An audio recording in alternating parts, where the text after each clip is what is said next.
आज का हमारा टॉपिक है डेफिनेशन ऑफ प्लांट पैथोलॉजी। यानी प्लांट पैथोलॉजी के अंदर जो परिभाषाएं आती है, 2-2 नंबर के क्वेश्चन आते हैं, वो सबसे ज़्यादा इन्हीं परिभाषाओं के द्वारा पूछे जाते हैं।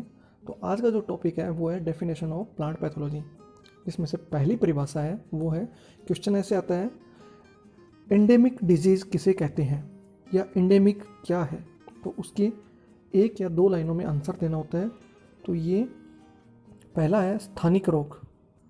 यह एक ही स्थान पर वर्ष दर वर्ष पादपों पर सामान्य रूप से संक्रमण उत्पन्न करने वाला रोग होता है।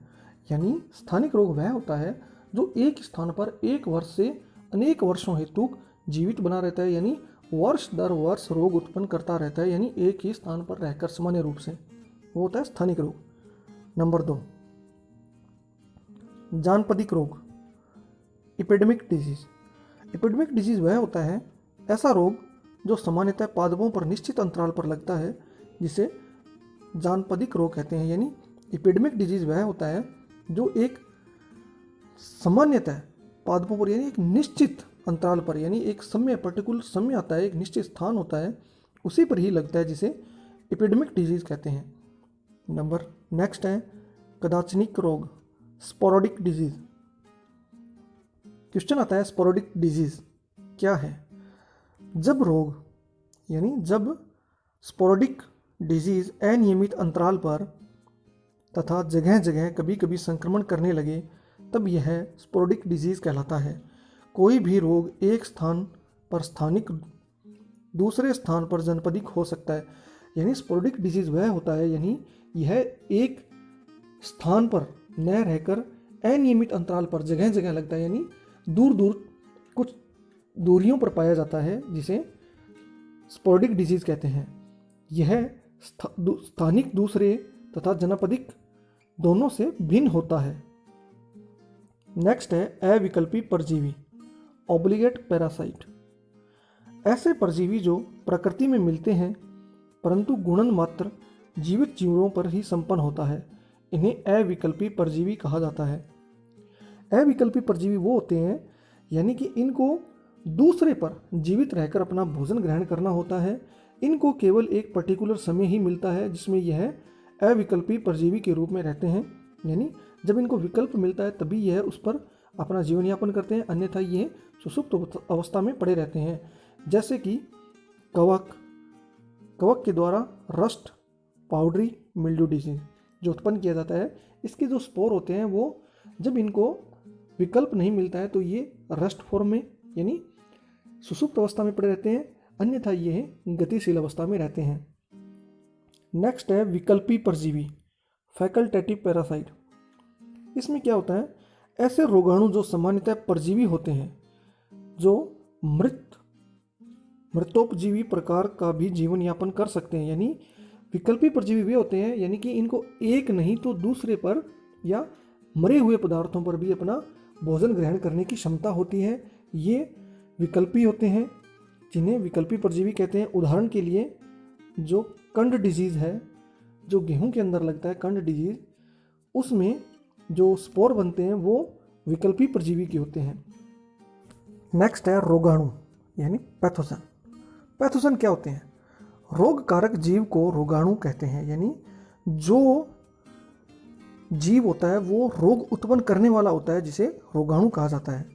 जो परपोषी में रोग उत्पन्न करते हैं, यानी परपोषी दूसरे में अपना भोजन ग्रहण करने के लिए उससे भोजन अब्जॉर्व करते हैं और उसमें रोग पैदा कर देते हैं, वो रोगाणु कहलाते हैं। नेक्स्ट है रोगजनकता, पैथोजेनिसिटी। पैथोजेनिसिटी क्या होती है, यानी सूक्ष्म जीवों के रोग उत्पन्न करने की क्षमता को रोगजनकता कहते हैं, पैथोजेनिसिटी कहते हैं। नेक्स्ट है रोगजनन, पैथोजेनेसिस। रोगजनन क्या होता है, रोगग्रस्त पादप पर रोगाणुओं द्वारा एक के बाद एक रोग परिवर्धन प्रक्रिया को रोगजनन कहते हैं। यानी रोगजनन क्या होता है, एक रोगग्रस्त कोई पादप है, उस पर रोगाणुओं द्वारा, यानी जो स्पोर होते हैं उनके द्वारा एक के बाद एक रोग उत्पन्न किया जाता है, जिसे रोगजनन कहा जाता है। नेक्स्ट है प्राथमिक सरोप यानी इनोकुलम। क्वेश्चन आता है इनोकुलम क्या है, हिंदी में भी पूछते हैं और इंग्लिश में भी। इनोकुलम क्या है? तो इनोकुलम का है प्राथमिक स्रोत ही रोग पैदा करता हो तो इसे इनोकुलम कहते हैं, यानी प्राइमरी इनोकुलम या प्राथमिक संरोप कहते हैं। नेक्स्ट है द्वितीय संरोप इनोकुलम। परपोषी रोगग्रस्त होने पर रोगग्रस्त बीजाणु का उत्पन्न होना द्वितीयक संरोप इनोकुलम कहलाता है। यानी सेकेंडरी इनोकुलम क्या होता है, कोई परपोषी है उस पर रोगग्रस्त, यानी वो रोगग्रसित हो चुका है, उस पर बीजाणुओं का उत्पन्न होना, यानी द्वितीयक इनोकुलम है। और प्राथमिक है वो है जो प्राथमिक स्टेज में, यानी जब प्राथमिक स्रोत ही रोग उत्पन्न करे, यानी प्रथम स्टेज ही रोग उत्पन्न करे, उसे प्राथमिक संरोप। यानी प्राथमिक तो ये हो गया, और दूसरा हो गया जब परपोषी पर रोगग्रस्त होने पर रोग के बीजाणु ही रोग उत्पन्न करें, यानी द्वितीयक बीजाणु रोग उत्पन्न करे, उससे द्वितीयक इनोकुलम कहते हैं। नेक्स्ट है परजीवी पैरासाइट्स। रोग जनित कारक विभिन्न प्रकार के जीव हैं, यानी जो रोग जनित कारक हैं वो विभिन्न प्रकार के हैं। उसमें से निम्न है कवक हैं, शैवाल हैं, जीवाणु हैं, विषाणु हैं, नेमेटोड्स है और माइकोप्लाज्मा है। ये परजीवी रूप में दूसरे पर रहकर अपना भोजन ग्रहण करते हैं और रोग उत्पन्न करते हैं। यह परपोषी पादपों के ऊतकों पर जीवन यापन करते हैं, इन्हें परजीवी कहते हैं। यानी क्वेश्चन आता है परजीवी किसे कहते हैं? परजीवी की श्रेणी में कवक, शैवाल, जीवाणु, विषाणु, नेमेटोड्स और सूत्रकृमि और माइकोप्लाज्मा आते हैं। ये दूसरों पर निर्भर रहकर अपना भोजन ग्रहण करते हैं। नेक्स्ट है प्रतिरोधकता, रेसिस्टेंस। प्रतिरोधकता क्या होता है? यानी किसी पादप में ऐसी क्षमता पाई जाती है जो उस रोग के लिए लड़ सके, उसे प्रतिरोधकता कहते हैं। यानी पादपों में रोग से लड़ने की क्षमता को प्रतिरोधकता कहा जाता है। नेक्स्ट है स्थानिक संक्रमण, लोकल इन्फेक्शन। क्वेश्चन आता है लोकल इन्फेक्शन क्या है? जब संक्रमण पादप के स्थान विशेष पर सीमित हो, यानी जब रोग है वो एक सीमित स्थान पर ही हो, जिसे स्थानिक या लोकल इन्फेक्शन कहा जाता है, तब वह स्थानिक संक्रमण कहलाता है। नेक्स्ट है हेतु की, यानी ईटियोलॉजी। क्वेश्चन आता है ईटियोलॉजी। तो ईटियोलॉजी है वो है रोगजनक के जीवन चक्र को ईटियोलॉजी कहते हैं। यानी जो रोग है जहाँ से शुरू होता है और वहाँ पे लास्ट में आके जहाँ पे ख़त्म होता है, इस सारी प्रक्रिया को ईटियोलॉजी कहते हैं। नेक्स्ट है महामारी विज्ञान, एपिडेमोलॉजी। एपिडेमोलॉजी क्वेश्चन आता है एपिडेमोलॉजी क्या है? रोगजनक जीव द्वारा संपन्न रोग चक्र को एपिडेमोलॉजी विज्ञान कहा जाता है, यानी महामारी विज्ञान कहा जाता है।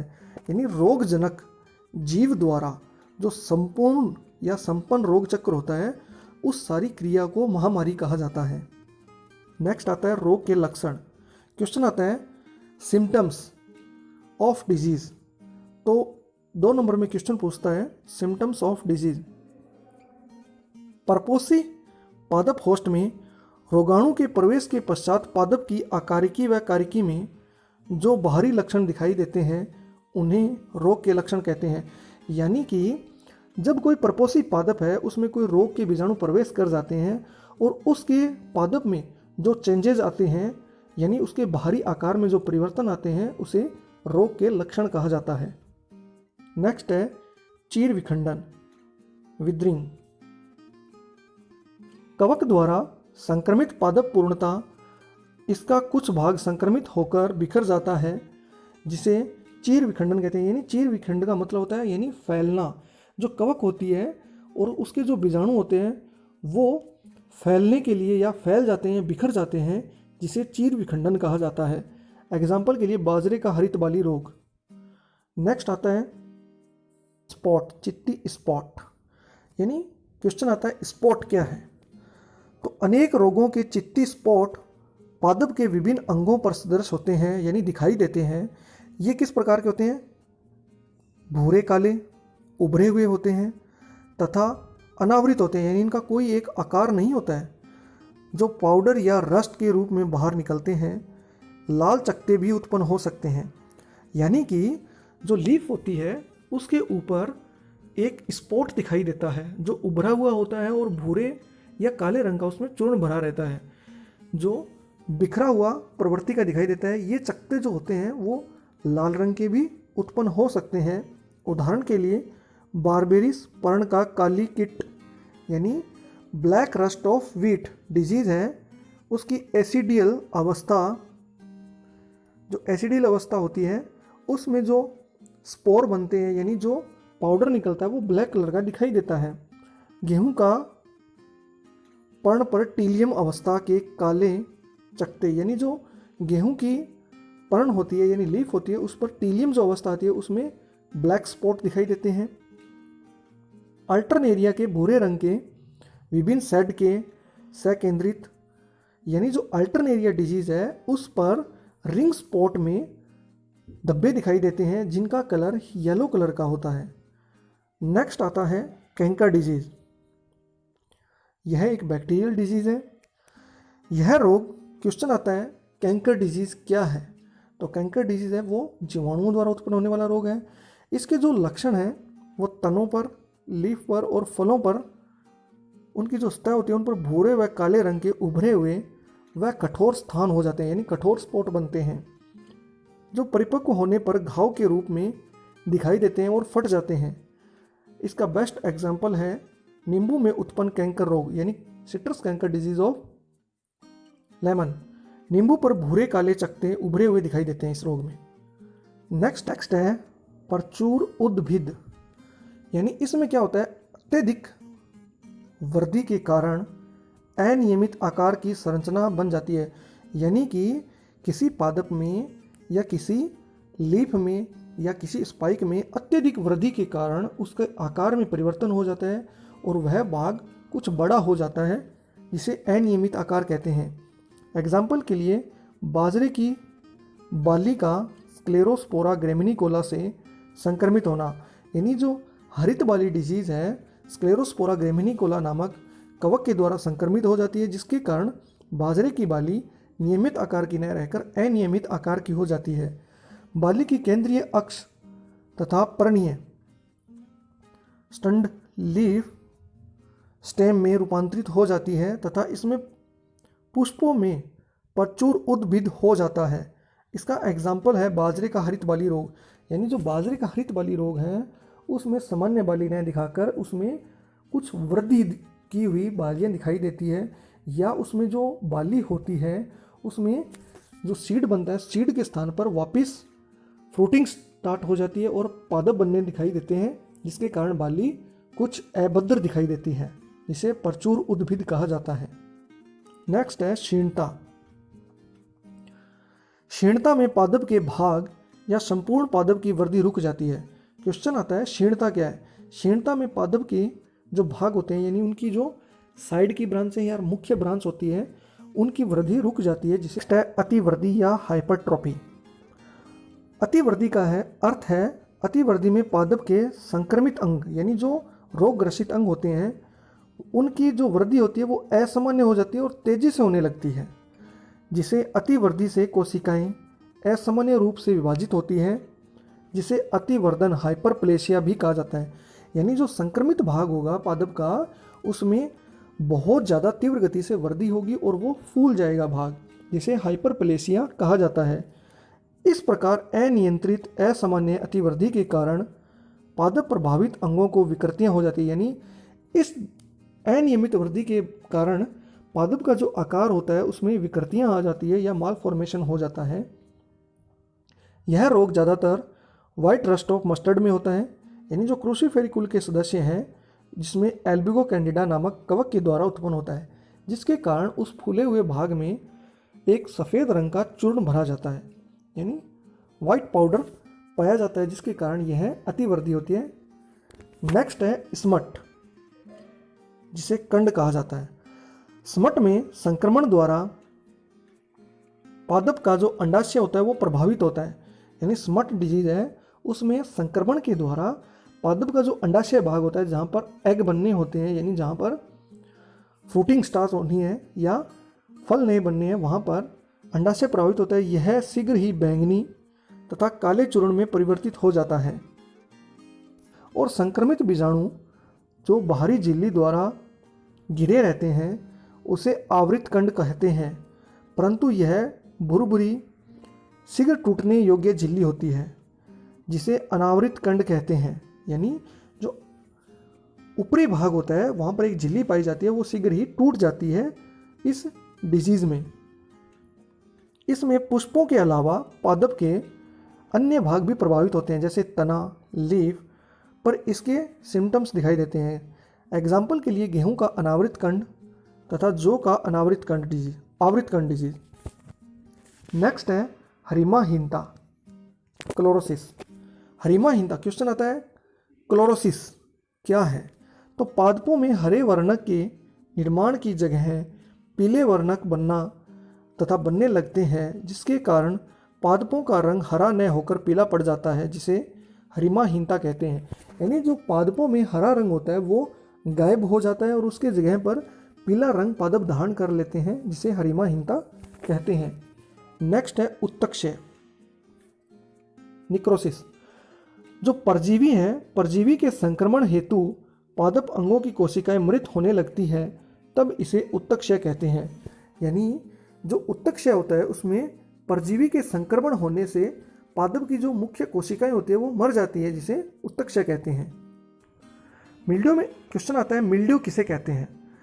संक्रमण पादप के बाहरी सतह पर, यानी जो संक्रमित पादप है उसकी बाहरी सतह पर यह असीमित या आसित परपोषी के विभिन्न पादप अंगों जैसे उसकी शाखाओं में वृद्धि, स्तंभ, पत्तियों व फलों पर धब्बे के रूप में उभरते हैं।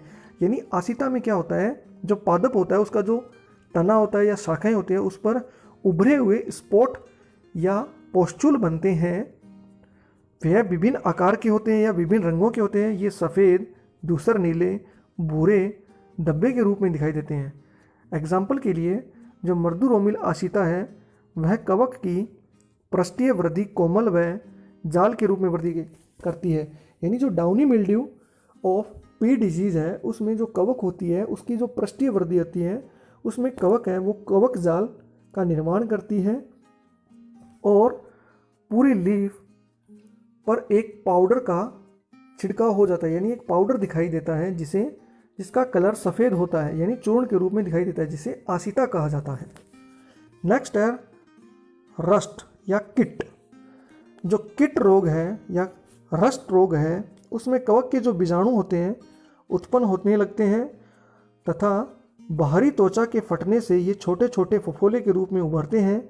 ये स्पॉट लाल, भूरे, पीले या काले रंग के होते हैं।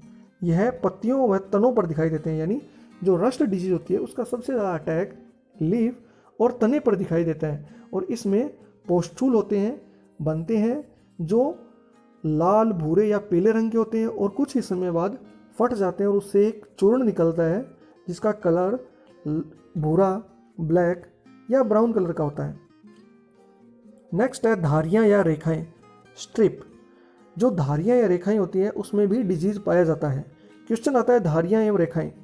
संक्रमित पादप में भूरे या पीले रंग की धारियाँ दिखाई देने लगती है। नेक्स्ट है अंगमारी या सहसामारी, ब्लाइट एंड ब्लास्ट। इस प्रकार के लक्षण पादप अंगों के अकस्मात मृत हो जाने पर झुलसे हुए दिखाई देते हैं। मृत होने पर शीघ्र ही विकटित होने लगते हैं व काले पड़ जाते हैं। यानी कि अंगमारी, ब्लाइट्स या ब्लास्ट डिजीज़ क्या होता है? जो ब्लास्ट डिजीज़ या ब्लाइट्स डिजीज़ होता है उसमें जो मुख्य शाखाएं होती है या टिश्यू होते हैं वो मृत हो जाते हैं या झुलस जाते हैं। यानी ऐसे लगता है कि वो बिल्कुल मर गए हैं तथा मृत दिखाई देते हैं और उनका विघटन होने लगता है। यानी उनमें जो फंगस है वो धीरे धीरे उस लीफ या पार्ट्स को बिल्कुल डेड कर देती है और उसमें काले रंग की एक परछाई दिखाई देती है। यानी काले रंग के वो दिखाई देने लगते हैं, यानी बिल्कुल मरे हुए के समान दिखाई देते हैं। इसका एग्जाम्पल है धान का बीजाणु अंगमारी रोग, blast disease of rice. Next है अंकुरण, जर्मिनेशन। क्वेश्चन आता है जर्मिनेशन क्या है या जर्मिनेशन, इतना ही पॉइंट देगा जर्मिनेशन। तो इसमें है एक बीजाणु यानी एक बीज की वृद्धि का आरंभ होना। यानी जो एक बीज है उसकी वृद्धि है, उसका आरंभ होना, इसे जर्मिनेशन कहते हैं। नेक्स्ट पॉइंट है अंगमारी, ब्लाइट।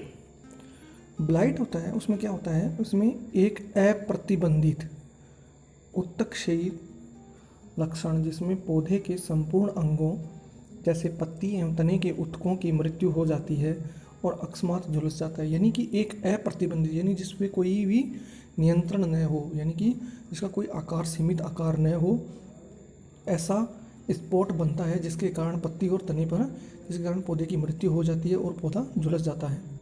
नेक्स्ट पॉइंट है आंतरकोशिकीय इंट्रासेलुलर, यानी कि जो कोशिकाएं होती है कोशिकाओं के भीतर या उनके आर पार, यानी कोई भी लीफ है उसमें पेनिट्रेशन का कार्य कोशिकाओं को भेदने का कार्य किया जाता है जिस माइसिलियम द्वारा, जिसे इंट्रासेलुलर कहते हैं। नेक्स्ट है अंतःपरजीवी एंडोपैरासाइट।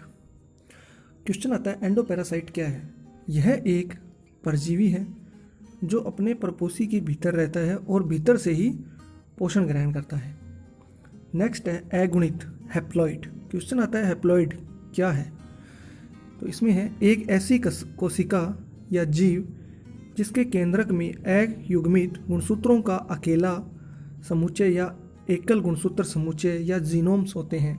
यानी हैप्लॉइड्स क्या होता है, एक ऐसी कोशिका या जीव है जिसके केंद्रक में अयुग्मित गुणसूत्रों का या तो जोड़ा होगा या एकल गुणसूत्र होंगे जिनका जीनोम पाया जाएगा। नेक्स्ट आता है अग्रभिसारी। क्वेश्चन आता है अग्राभिसारी क्या है, तो जो आधार से शीर्ष की और रचनाएं जैसे बीजाणु, यानी जो बीजाणु होते हैं उनका आधार से शीर्ष की ओर रचना होती है के विकास को एक क्रम में सूचित करता है। यानी इनका जो एक क्रम होता है उस क्रम को सूचित करना अग्राभिसारी है।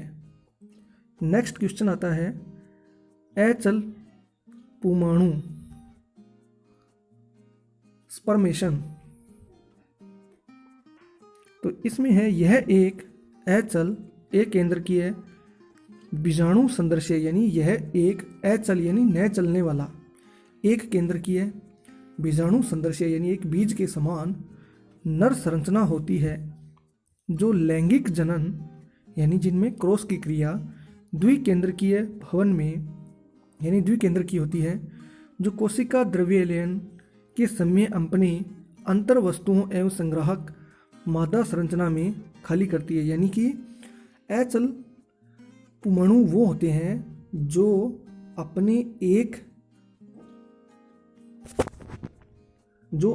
एक जीन को मादा संरचना में संग्रहित करते हैं या विसर्जित करते हैं, जिसे स्पर्मेस्टम कहते हैं। नेक्स्ट है अतिवर्धन हाइपरप्लेशिया। क्वेश्चन आता है हाइपरप्लेशिया क्या है, तो परपोषी में रोगजनकों के प्रभाव से, यानी जो परपोषी होता है उसमें जो रोग उत्पन्न होता है उसके प्रभाव से उद्दीपित होकर बड़े हुए कोशिका विभाजन को व उनके कारणों को एक अतिवृद्धि या अतिवर्धन कहते हैं। यानी जो परपोषी होते हैं उसमें रोगजनक के प्रभाव से जो वृद्धि होती है संरचना में, उसे कोशिकाएं विभाजित होती है, जिसे अतिवर्धन कहा जाता है। नेक्स्ट है अतिवृद्धि। इसमें परपोषी कोशिकाओं के असामान्य परिवर्धन के कारण उत्पन्न एक पादप संरचना अतिवृद्धि कहलाती है। नेक्स्ट है अति संवेदनशीलता। यह कुछ रोगजनकों के प्रति व पादप ऊतकों के प्रबल स्थानीय प्रतिक्रिया होती है। यानी अति संवेदनशीलता वो होती है जो किसी रोग के प्रति या पादप ऊतकों के प्रति व प्रतिक्रियाओं के प्रति प्रभावित ऊतकों से शीघ्र मृत्यु हो जाती है। यानी किसी रोग के द्वारा शीघ्र मृत्यु होना वह अति संवेदनशील में कहलाता है और अविकल्पी परजीवी के आगे बढ़ने का मार्ग रुक जाता है, क्योंकि इस क्रिया के द्वारा जो अविकल्पी परजीवी होते हैं उनके आगे बढ़ने की क्रिया अवरुद्ध हो जाती है। नेक्स्ट है अनुन्य संरक्षण क्रॉस प्रोटेक्शन। क्वेश्चन आता है क्रॉस प्रोटेक्शन क्या है, ऐसी स्थिति जिसमें पादप ऊतकों के संक्रमण करने वाला या किसी एक मंद या अनुग्रह विभेद जिसके दूसरे अग्र विभेद द्वारा संक्रमण करने में उसकी सुरक्षा करती है। यानी कि जो क्रॉस प्रोटेक्शन होता है यह किसी पादप ऊतकों के संक्रमण करने वाले भाग में सुरक्षा प्रदान करता है, यानी उस रोग को रोकने की क्षमता होती है, उसे क्रॉस प्रोटेक्शन कहा जाता है। नेक्स्ट है अनिषेक जनन, पार्थोजेनेसिस। क्वेश्चन आता है पार्थोजेनेसिस क्या है, यानी कि ये निषेचन बिना जो मादा युग्मक से जनन क्रिया होती है उसे अनिषेक जनन कहा जाता है, यानी बगैर निषेचन के जो संतति उत्पन्न होती है उसे अनिषेक जनन कहा जाता है। नेक्स्ट है रोगिंग या अवांछित पौधों को निकालना। तो क्वेश्चन आता है रोगिंग क्या है, तो खड़ी फसल या उगती हुई फसल से अवांछित पौधों को या विशेषतः विषाणुओं द्वारा ग्रसित यानी रोग ग्रसित पौधों को उखाड़ना रोगिंग कहलाता है। नेक्स्ट है अपूर्ण कवक, इम्परफेक्ट फंजाई। क्वेश्चन आता है इम्परफेक्ट फंजाई क्या है, वह कवक जिसमें लैंगिक जनन अवस्था का अभाव होता है या अज्ञात होती है उसे अपूर्ण कवक कहा जाता है। नेक्स्ट होता है अपूर्ण अवस्था, इम्परफेक्ट स्टेज। इसमें एक कवक के जीवन चक्र का वह भाग जिसमें लैंगिक बीजाणु उत्पन्न नहीं होते, यानी जो कवक होती है उसमें जो जीवन चक्र होता है उसका लाइफ साइकिल, उसमें एक क्रिया का न होना, एल जो क्रिया नहीं होती है उसे लैंगिक बीजाणु उत्पन्न नहीं कर पाता है, जिसके कारण इसे इम्परफेक्ट स्टेज कहा जाता है। नेक्स्ट है अयुग्माणु। एक युग्माणु संदर्श्य अगुणित सुसुप्त बीज जो निषेचित अंडे से विकसित होते हैं उसे अयुग्माणु कहा जाता है। नेक्स्ट है असंक्रामक रोग, नॉन इन्फेक्शन डिजीज। ऐसा रोग जो एक जीवीय या जैविक रोगजनक द्वारा उत्पन्न नहीं होता है अपितु एक अजैव कारक से पैदा होता है उसे असंक्रामक रोग कहा जाता है। नेक्स्ट आता है अर्बुद या ग्लूम, ट्यूमर। क्वेश्चन आता है ट्यूमर किसे कहते हैं, पादप उत्तकों या उत्तकों की अतिवृद्धि से बनी एक घातक अधिवृद्धि को अर्बुद या ग्लूम कहा जाता है। नेक्स्ट है अलैंगिक जनन, ए सेक्सुअल रिप्रोडक्शन।